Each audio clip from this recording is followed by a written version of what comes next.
Something just happened that you didn't notice. The moment you found this, before you even pressed play, before the first syllable reached your awareness, something in the field recognized you. It wasn't the algorithm, it wasn't a random glitch in the digital stream, and it certainly wasn't chance. It was resonance. I want you to sit with that word for a second because it is the hidden engine of your entire life. Resonance is the kind of force that moves quietly beneath the surface of everything you can see, touch, or explain with logic. It is the invisible thread that has been trying to reach you for much longer than you realize, weaving through your dreams and your frustrations until this precise moment of alignment.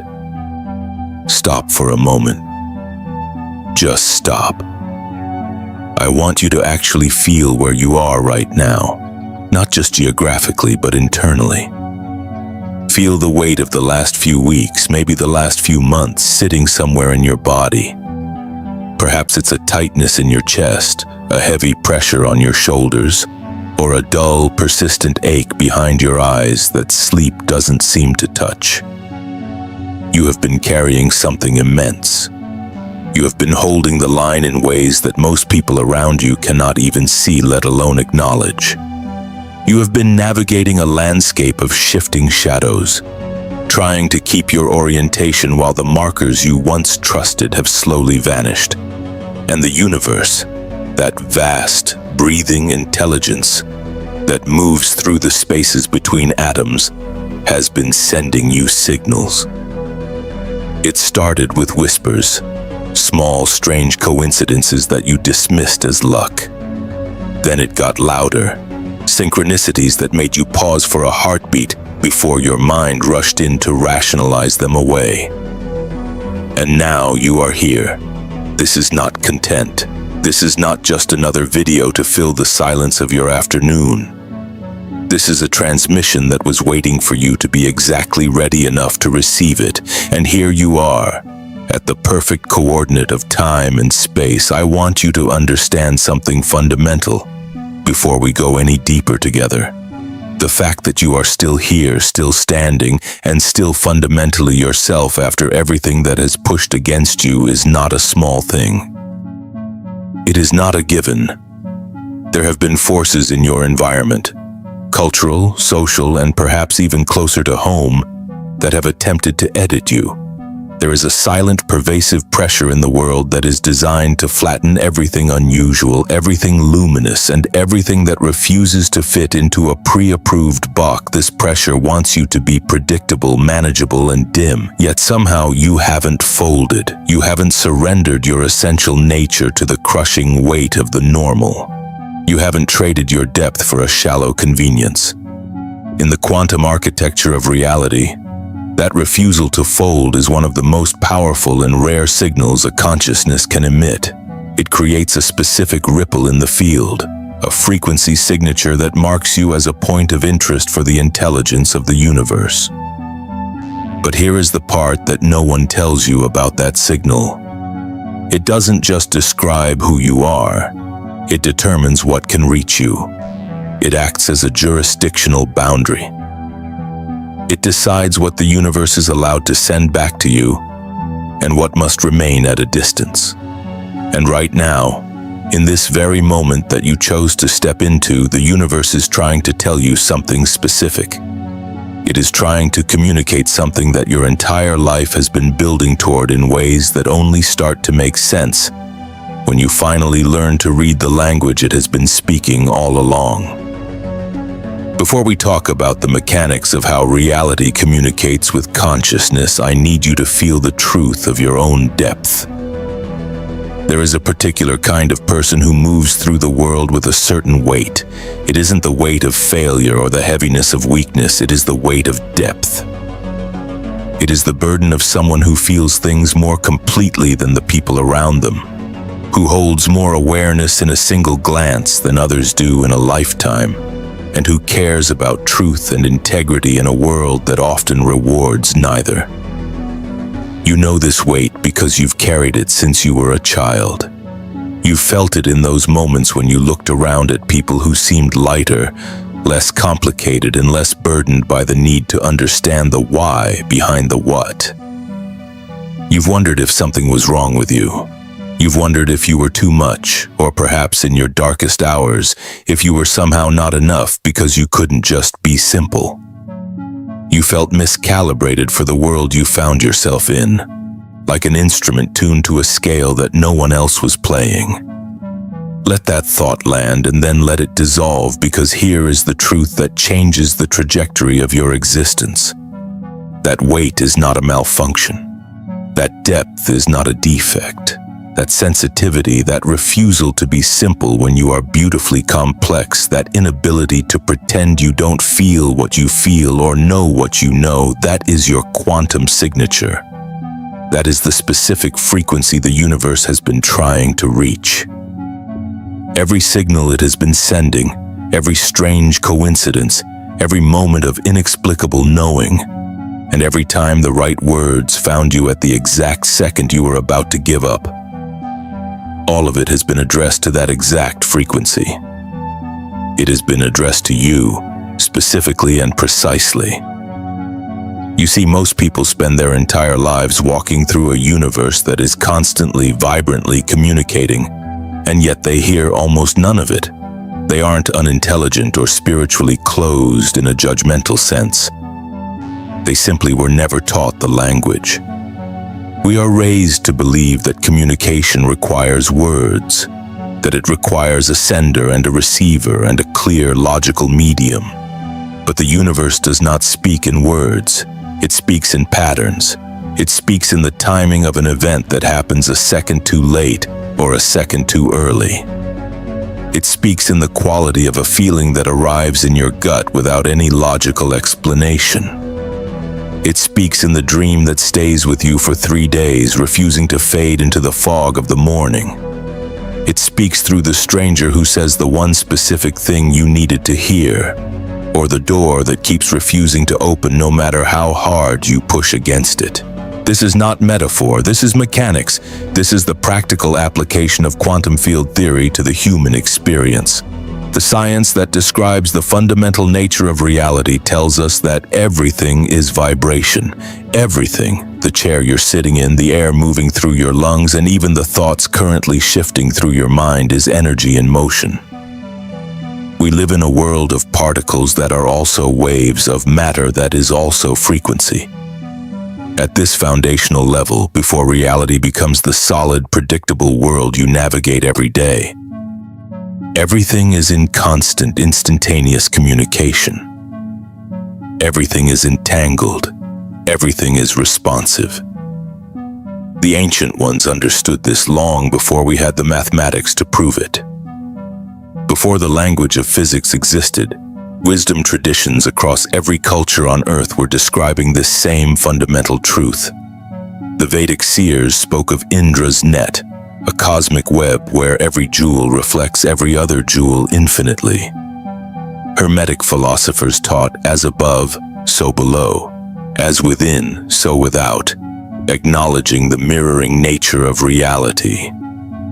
Sufi mystics described a universe that was the very breath of the divine, constantly exhaling into form and inhaling back into mystery.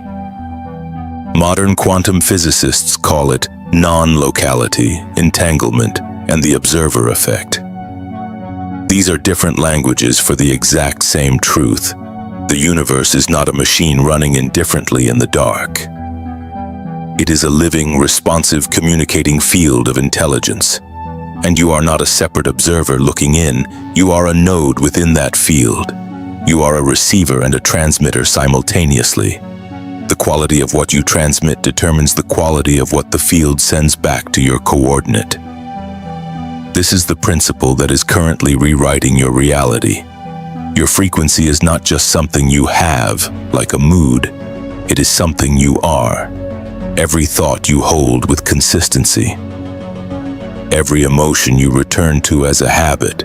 Every story you tell yourself about who you are and what you deserve. These are not just private psychological events. They are frequency transmissions. They are signals going out into the field, and the field, because it is fundamentally ordered by the principle of resonance, must send back what matches. This is where the shift becomes real. For the last few months, you have been undergoing a silent reorganization. You felt the pressure increasing, the noise of the old world becoming more grating, and the signals from the universe becoming more urgent. You've been being called out of the performance of being a person and into the being of being a soul. The universe is no longer whispering. It has moved from the subtle nudge to the seismic pull, because it is time for you to stop holding the line and start navigating the field. You have been validated by your endurance, and now you are being invited into your authority. The signals are no longer just clues, they are coordinates. They are telling you that the version of your life that was built on fitting in is over, and the version built on frequencing in has begun. You are being recognized not for what you do, but for the clarity of the signal you have refused to let go of. This recognition is the beginning of your sovereign activation. The universe isn't just trying to tell you something, it's trying to show you that you are the one it's been talking to all along. And as we move forward, we are going to learn how to read those signals with the precision of a navigator, turning the weight you've carried into the power that moves your world. To understand the message, you must first understand the medium. And the medium of the universe is not the spoken word, it is the resonance of the absolute. We often navigate our lives as if we are reading a book in a language we only half understand, glancing at the shapes of the letters but missing the poetry of the sentences. But the universe is a master communicator, and it has developed 5 distinct languages, 5 specific signal types that it uses to guide your frequency back to its most authentic state. Before we break these down, I want to tell you the story of a woman named Mira, whom some call the weaver of the indigo thread. Mira lived in a village where every weaver was expected to produce vibrant red tapestries. Red was the color of the market, the color of tradition, and the color of acceptance. For years, Mira practiced the craft, pushing her shuttle back and forth, weaving the red silk with a precision that everyone admired. She was successful by every visible metric, yet every night she would return to her small room feeling a strange, hollow ache in her hands. She felt as though she was participating in a lie that her body was increasingly unwilling to tell. One day, a single stray thread of deep indigo silk appeared in her basket. She didn't know where it came from, but the moment she touched it, her heart skipped a beat. It felt like a memory. She tried to set it aside, to return to the red, but the loom began to fail. The red threads would snap without reason. The shuttle would catch on the wood. The patterns she had woven 1,000 times began to emerge distorted and unrecognizable. This was the language of resistance, but Mira read it as failure. She pushed harder. She bought stronger red silk and she worked into the night, but the harder she fought for the red, the more the universe dismantled her work. Finally, exhausted and weeping, she took that single indigo thread and ran it through the loom. The moment the indigo touched the wood, the shuttle moved as if it were alive. The wood stopped splintering. The tension became perfect. The ache in her hands vanished, replaced by a cool, steady current of energy. Mira wasn't failing. She was being redirected by a frequency she had forgotten was hers. She had been performing the red, but she was the indigo. You are in your indigo moment right now, and the signals you are receiving are the universe's way of handing you the right thread. The first language you must learn to recognize is the language of repetition. This is the echo of the field. Have you noticed how a certain theme, a specific word, or even a particular animal keeps crossing your path? Perhaps you see a recurring number on every clock you glance at, or 3 different people mention the same book to you in the span of 48 hours. Most people call this coincidence and move on, but in the quantum field there is no such thing as a random occurrence. Repetition is the universe's way of creating a focal point in a sea of infinite data. It is a magnification of a specific frequency that is relevant to your current state of being. The universe doesn't have a loudspeaker, so it uses the echo. It repeats the signal through different channels: a song on the radio, a headline in a newspaper, a remark from a stranger, until the pattern becomes so obvious that your conscious mind can no longer ignore it. When you encounter repetition, stop asking what it means in a general sense and start asking what it is trying to highlight within you. Is it a call to courage? Is it a reminder of a forgotten dream? Is it a prompt to look closer at a choice you are about to make? The echo is not there to entertain you. It is there to orient you.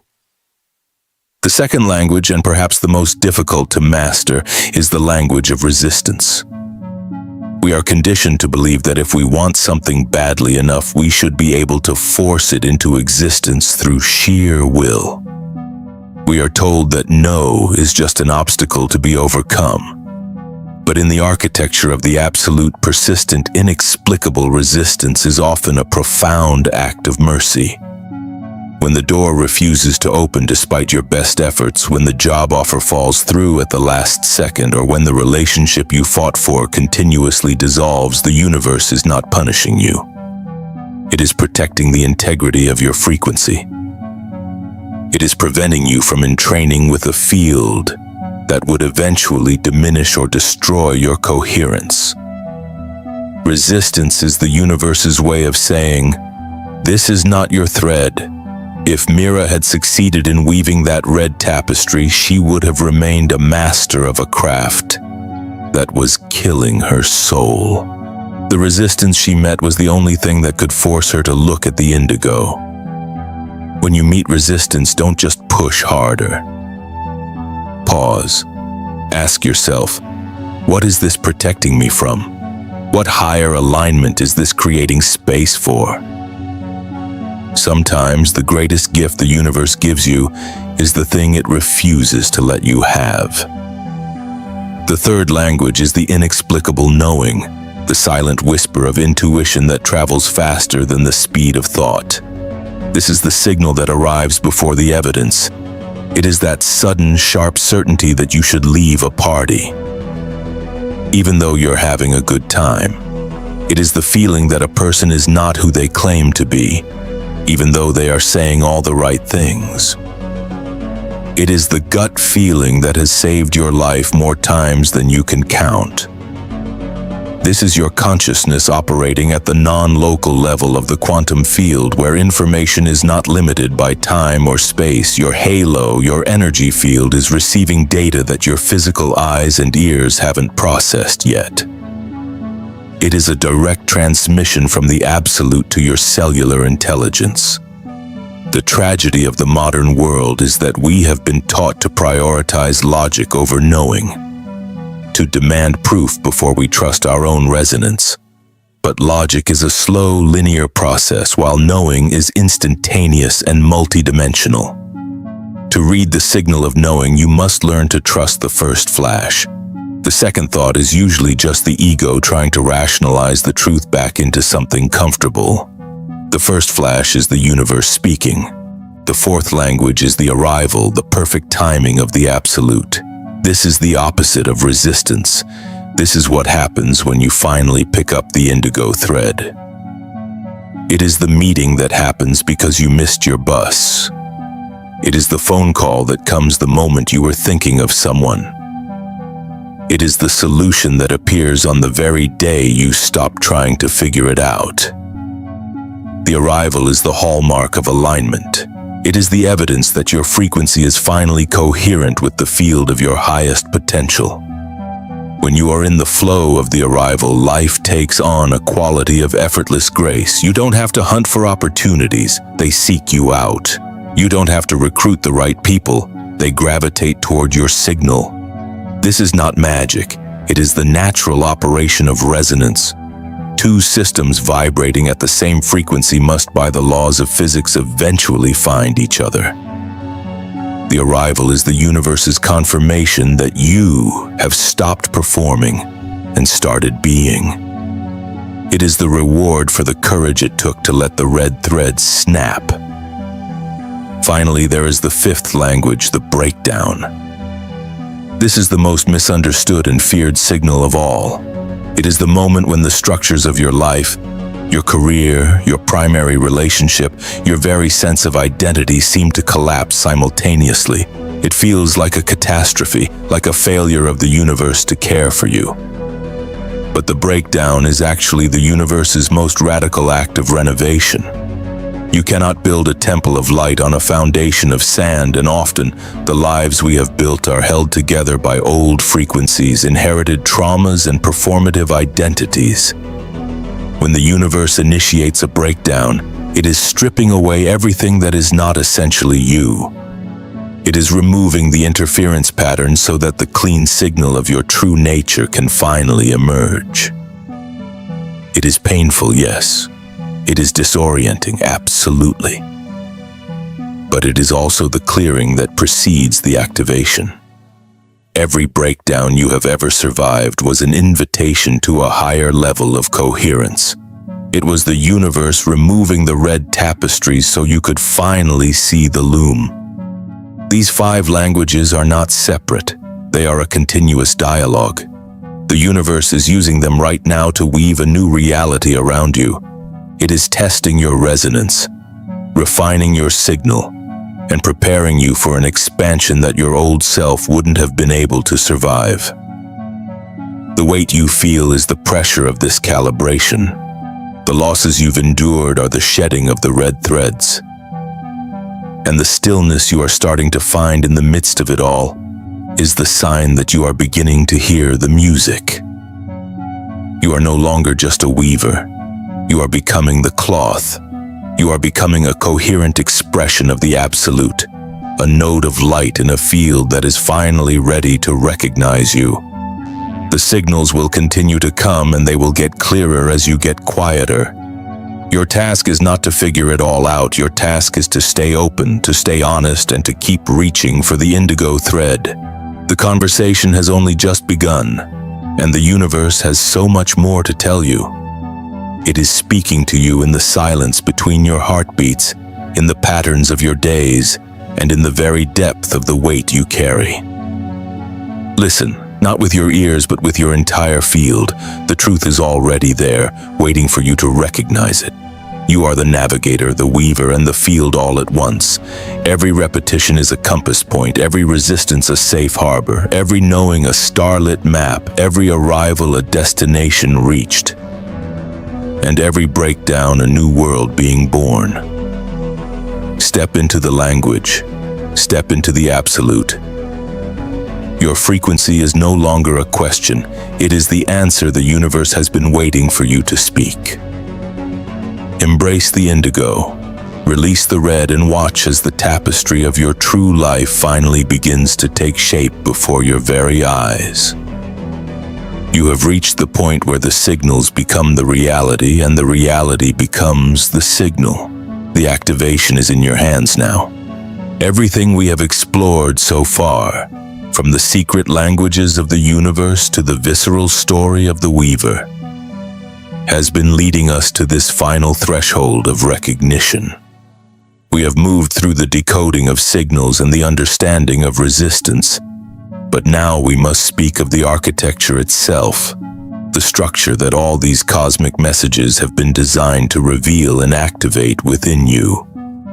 This is the third and most vital layer of our transmission because it is where the concept becomes a living, breathing reality. We are stepping into the luminous architecture of your personal halo. For too long, the idea of an energy field has been treated as a poetic metaphor or a vague spiritual mystery, but your recent experiences are proof that it is a functional, protective, and creative organ of your consciousness. In the ancient texts, this radiant field was often depicted as a physical crown or a circle of light. But these were never meant to be ornaments of status. They were technical diagrams of a high-functioning human being, whose internal coherence had reached a critical mass. This is the state you are approaching right now, the pressure you have felt, the losses you have navigated, and the silent holding of the line have all been part of a structural tempering. You have been forged in a fire that was never intended to consume you, but rather to burn away the impurities of performance, so that the diamond of your true frequency could finally hold the weight of its own light. There is a specific kind of authority that can only be earned through the fire of personal testing. We might call this the frequency of the crown. It is not the authority given by a title or a worldly position, but the authority of a consciousness that has been through the absolute darkness and refused to fold. You know this authority because you feel it settling into your bones. It is that quiet, immovable certainty that arises when you realize that the worst the world could do to you has already happened and you are still here, still transmitting, still whole. This is the moment when your halo transitions from a passive bubble of protection into an active, sovereign shield. When your frequency is clear and your coherence is high, you no longer have to defend yourself against the low-frequency chaos of the external world. You don't have to build walls or stay perpetually braced for the next blow. In the quantum field, light does not have to fight the darkness. It simply occupies the space by being fully and authentically yourself. By refusing to drop your crown even when the weight is heavy, you create a field where incoherent energy simply cannot find a place to attach. This is the true meaning of being untouchable. It is not an absence of human emotion or a flight from reality. It is the presence of a signal so strong that nothing else can rewrite it. I want you to bring this understanding into your body right now, because a frequency that is not anchored in the flesh is just a ghost of an idea.